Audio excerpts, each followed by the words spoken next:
English premier লিগে এখন নির্দিষ্ট কোনো ক্লাবের হয়ে সবচেয়ে বেশি গোলে অবদান রাখা ফুটবলার মোহাম্মদ সালাহ। ব্রাইটনের বিপক্ষে ম্যাচের ২৬ মিনিটে বদলি নামেন সালাহ। এরপর দলের দ্বিতীয় গোলে করেন অ্যাসিস্ট, আর তাতেই দারুণ এক রেকর্ডের মালিক বনে যান মিশরীয় ফরওয়ার্ড। অ্যানফিল্ডের ক্লাবটির হয়ে ২৭৭ গোলে অবদান রেখেছেন সালাহ।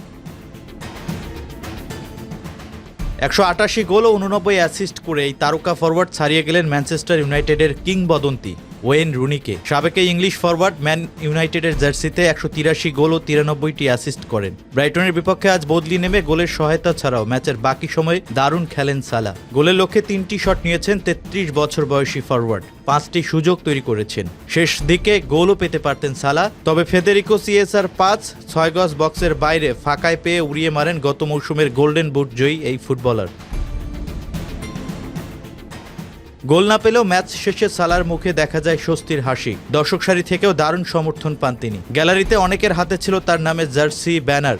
গ্যালারির কাছে গিয়ে বেশ কিছুক্ষণ ধরে সমর্থকদের ভালোবাসার জবাবে হাততালি দেন সালাহ। সবশেষ লিভারপুলের হয়ে পুরো ৯০ মিনিট খেলেছেন ২৭ নভেম্বর পিএসভি আইন্দোভেনের বিপক্ষে।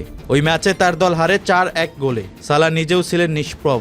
এরপর ওয়েস্ট হ্যামের বিপক্ষে ম্যাচে ছিলেন না স্কোয়াডেই। সান্ডারল্যান্ডের বিপক্ষে ১-১ গোলে ড্র করা ম্যাচে বদলি হিসেবে নামেন।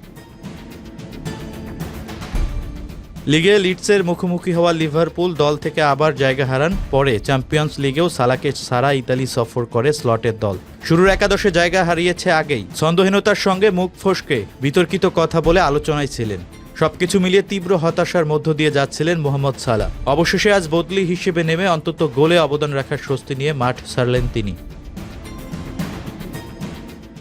সালার প্রত্যাবর্তনের ম্যাচে ২-০ গোলে জিতেছে অলরেডরা। অ্যানফিল্ডে বল মাঠে গড়াতে না গড়াতেই লিড নেয় লিভারপুল। ৪৬ সেকেন্ডে ব্যবধান ১-০ করেন একিতিকে। জোসেফ গোমেসের হেডে বাড়ানো বল থেকে দলকে এগিয়ে দেন ফরাসি ফরওয়ার্ড। চলতি মৌসুমে প্রিমিয়ার লিগের দ্রুততম গোল এটি। বিরতির পর ৬০ মিনিটে জোড়া গোল পূর্ণ করে লিভারপুলের লিড আরেক দফা বাড়ান একিতিকে।